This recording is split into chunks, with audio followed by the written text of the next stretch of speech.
I'm sure I'm gonna sound like an absolute like menace when I say this, but when your knuckles like just connect with somebody's face and you just like I can feel like there's just nothing that compares to that feeling. I genuinely feel as though like the belt's gonna be around my waist. I don't know how many fights until it is. I don't know how many years until it is. But I know that I'm willing to put in the work for it. I think that the UFC has, the probably the best women around the world, and I want to be the best of those women. Let's add to the second part of the interview. We will focus more on your pro career. So now you're competing at Fury FC based in Texas. You're now 2-1 as a pro. What's been the biggest lesson so far in your MMA pro career?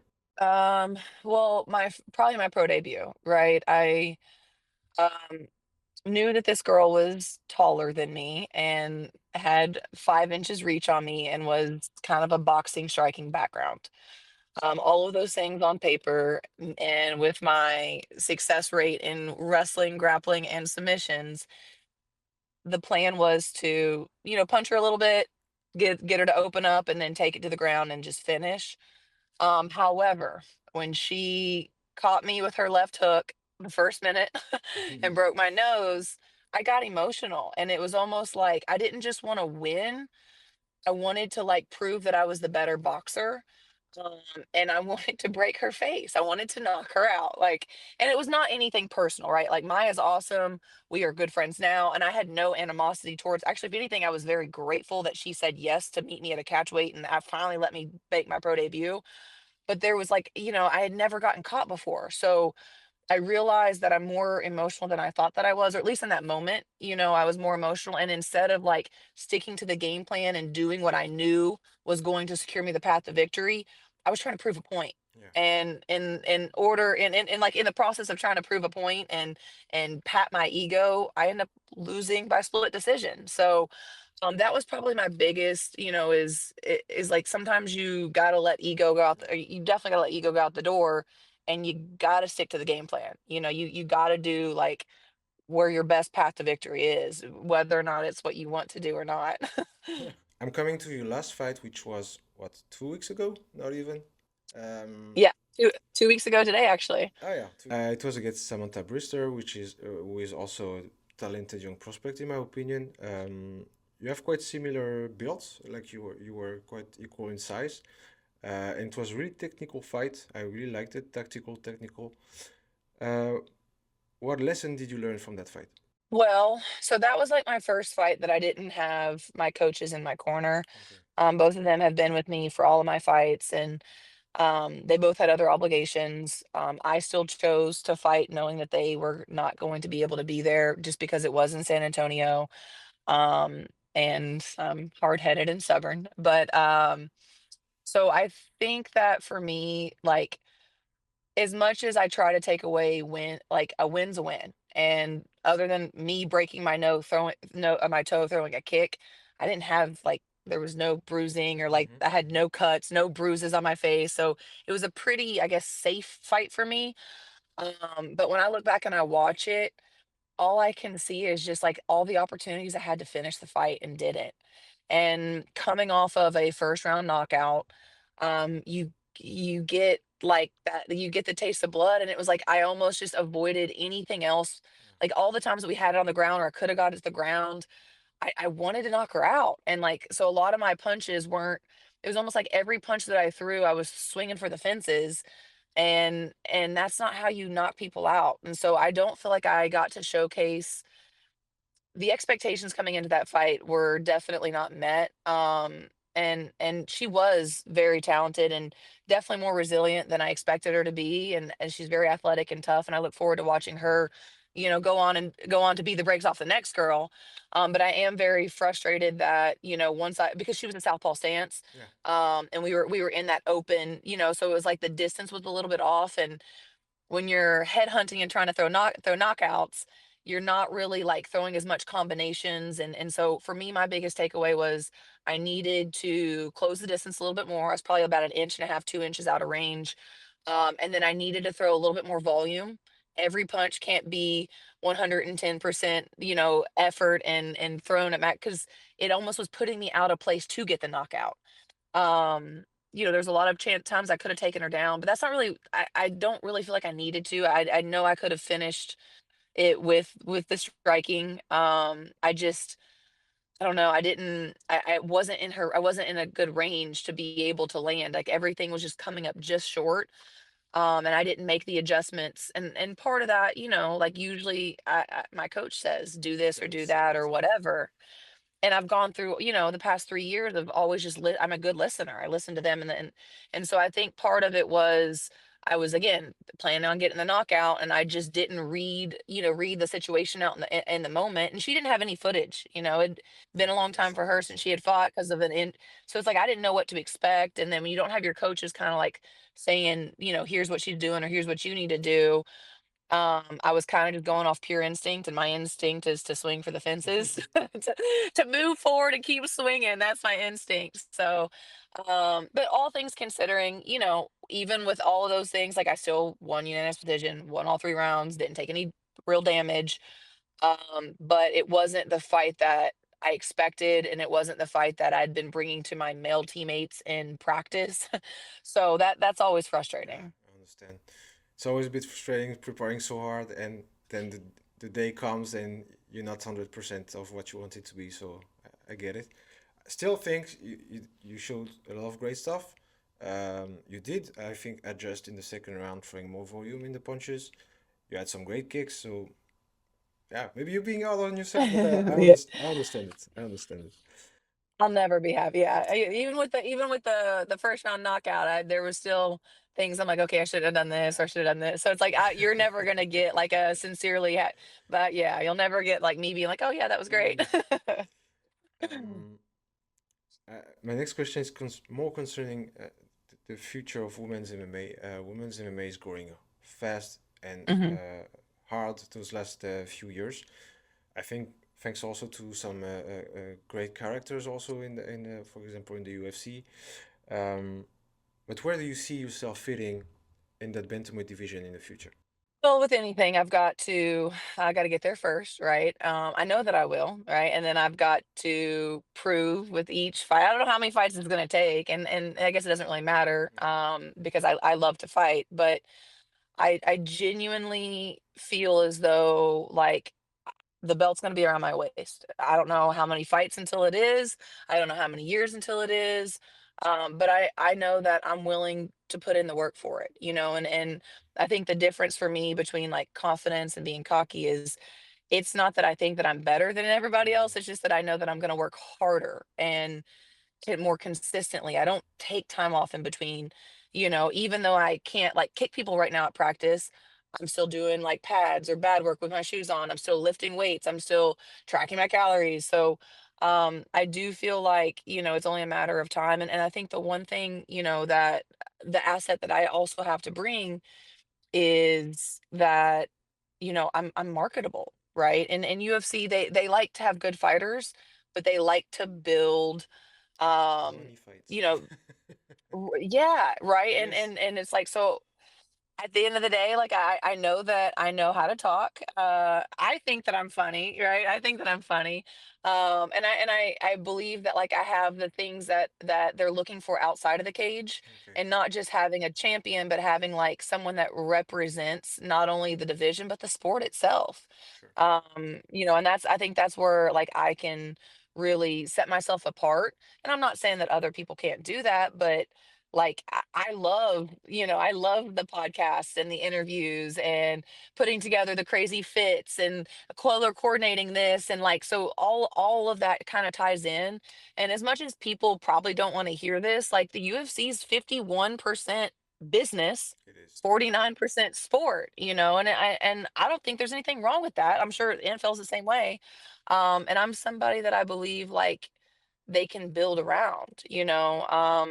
and so I'm gonna put in the work. What happens in the cage is gonna happen in the cage, but I also feel like I bring that same energy outside of the cage. Mhm. So I think that's where I see myself. I'm 28 right now. I really truly believe that, this year is the year that I'm gonna get to not, maybe not make my debut in the UFC, but probably get the call. Like a breakout year. Um, yes, I see it. I see this year as being my year that I get that opportunity, and then that puts me at 29. I don't see why I can't have a belt around my waist by 33, 34 years old. Like I really don't. If it happens sooner, great. But if it happens later, fine. But that's, I see it happening. Hmm. I try not to get too hung up on the details, but I see it, I envision it, and I believe it in my heart. And I don't care if other people think I'm crazy.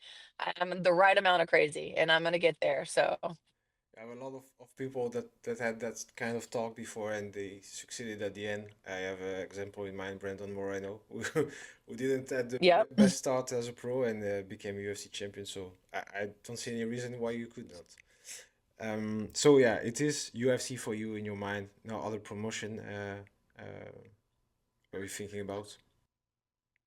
I mean, at the end of the day, like things shift and change. For me, right now, I believe that the UFC has the best fighters, Hmm. not saying that there aren't great fighters in other promotions. That I'm not at all saying that.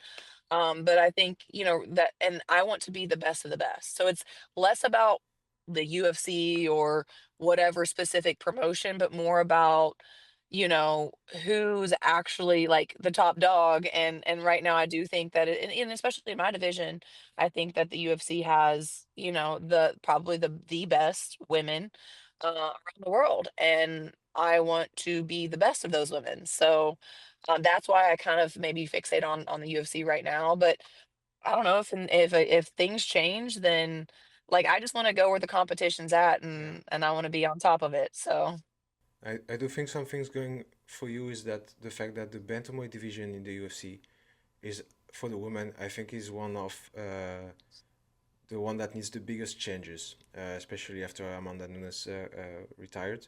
So that might be you might be getting a call. yeah, right. um, Oh gosh. you have a well-rounded fighting style. You mentioned you learn everything a bit at the same time. But do you like people seeing you more as a striker, more as a grappler, or do you want them to think that you're a menace everywhere? I think I want them to think like I want someone to not want to stand up or be on the ground with me. And to be completely honest, like I used to definitely be more comfortable with the grappling. Like it just I felt like when I was in danger, I would go to grapple. But with the fight with Maya, I learned that I'm now also comfortable on the feet. I broke my nose and refused to take her down. I was going to stand and swing with her with a broken nose. So I do want people to think of me as well rounded, and it's hard to scout because again, yes, I have a lot of fights out there, but I'm different each fight. And because there's so many things I haven't learned yet, every fight I'm going to have new things to showcase. And granted, yeah, recently since I've turned pro, there's not been a ton of wrestling for people to watch. Hmm. So I think part of that makes me want to start doing it a Yeah. little bit more.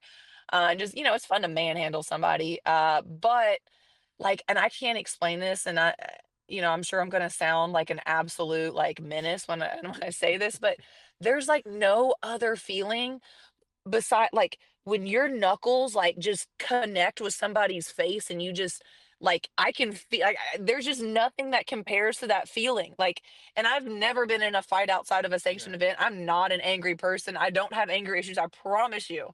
But there's just something about like when you're physically dominating somebody else, like, it's just like I mean, I can't even put it into words because unless you've done it, like, you're never gonna understand it. And I've not done, like, drugs, like, I've not really experimented with crazy drugs or anything, but that's what I imagine it to feel like, is this Mm. just That crazy rush. high and adrenaline rush of, like, that, it's like life or death, you're aware of, like, because the consequences are real. It's like when you get in that moment and, something really bad's about to happen, you kinda get that feeling, but it's just like this crazy adrenaline dump. So, I mean, I want people to just know that I'm strong, know that I hit hard, but I think the one thing is like that I want people to know that when I step into the cage, like I'm ready to be there. Like I didn't skip practice, I didn't skip sets, I didn't skip reps, I didn't skip meals, I didn't like. I am totally dialed in and focused and like, there's nothing that you're gonna do that's gonna scare or Yeah. intimidate me because I'm choosing to be here. Like I want to be in this. So I think that's probably the one thing is just to like be afraid of the discipline and the dog mentality that I'm bringing. She's the complete package, guys. Be ready for this. I have a question which is more related to you. You mentioned off record that you're working a full-time job while still being a Mhm. pro MMA athlete. How do you balance all those things? Very, very carefully. Um, no, so it's priorities, right? Like, and it's hard because there's never a day in my life where I get everything done. Like, I don't think that that ever happens, but I know that I have control over when I set my alarm clock. So if it's a matter of I have a really busy day at work and I won't be able to do this and this, well, I got to get set my alarm up at 5 a.m. So I make sure I get my workout in, I get my sauna in, I got my, or if I get home and it's late and I don't have meals cooked for the next day, then I need to stand in the kitchen until I get my meals ready. And I just don't make excuses. And then you have to prioritize. Like, so with my job now, I'm in a management. So if it's something that I can delegate and that someone else can do 80% as well as I can do, I delegate it and I give them the opportunity to learn and improve and get better. So obviously there's certain things that I have to do. And so each morning, I look at everything that has to get done. And I'm one of those people that has a big planner. It's color coordinated. And like, so I have to be on point with those type of things. But I look and set aside, okay, what are the three things that like have to get done today? And those are like in my job, right? And I make sure that those three things get done first Yeah, because when my day's over, it's not over till those three things get done. But I have practice at 7:30, right? Or 7:15 p.m. So I know that like those things need to get done by a certain time if I'm gonna make practice on time. yeah, And there have been days where, because my job pays the bills and I'm obligated for my responsibilities there, I'm going to make sure that, that I'm fulfilling that. There are days that maybe I do have to miss practice or I'm a little bit late. But then that next day I make sure that that doesn't happen again. yeah, So it's about kind of setting boundaries and setting priorities for myself. And then you have to be intentional with it. Like it took us a while to kind of figure this out. Fridays for me are days where right now my manager's on their lunch break. So I get a little bit of a lunch break. I packed my food. So, I can sit in my car and talk to you and then afterwards go scarf down my food and I'll be ready to go for the rest of the day. But you also have to have a game plan. It's if you just kind of wake up and wing it, like you're never going to get the things done that you want to get done. So I do have a pretty structured life, but I like the structure of it. yeah. Organized, disciplined, focus, and that's the secret. It's the I think it secret, can yeah. help a lot of It's not people. it's not very sexy, but it's the secret. I think it can help a lot of people. There's still a lot of people being pro MMA athlete and still have to work a day job. So I think that it's a pretty good advice. I see the time and I'm gonna do it quick. I know you have to go back soon. Um, last question. No, not the last question. The one before the last. If you were not a fighter, what would you be? So aside from, because I know I'm gonna always be doing, I have to have a side quest. Like that's just, that's who I am. I've dabbled between, like either some sort of strongman or powerlifting Okay. or bodybuilding. There's a part of me that believes that I will do one bodybuilding show. I'm not 100% set on what division, wellness, maybe figures, I haven't really decided that, but I'm curious to see because I have a lot of muscle and, obviously I get lean for fights, but I'm like, I don't train for aesthetics at all. Like I train for performance. And so I'm curious to see like if I were to just train for aesthetics and building certain things up, like what would my body look like just out of curiosity from being in the fitness industry for so long. But then the other part of that is like I'm very strong and I've never actually just trained, for a powerlifting competition or for I've always kind of cross trained and done multiple things because I love to work out. But it's like again, just seeing how far my body can go either on the Yeah. aesthetic side of things or on the opposite end and not it doesn't matter what I look like or how much I weigh, but how strong and big I can get. So there's a part of me that's kind of curious to know what limits I have on either side. That's pretty cool. Like having that will to test your body in every possible area. So that's pretty dope. My last question, Olivia, is what's next for you? When do we get to see you again in the cage?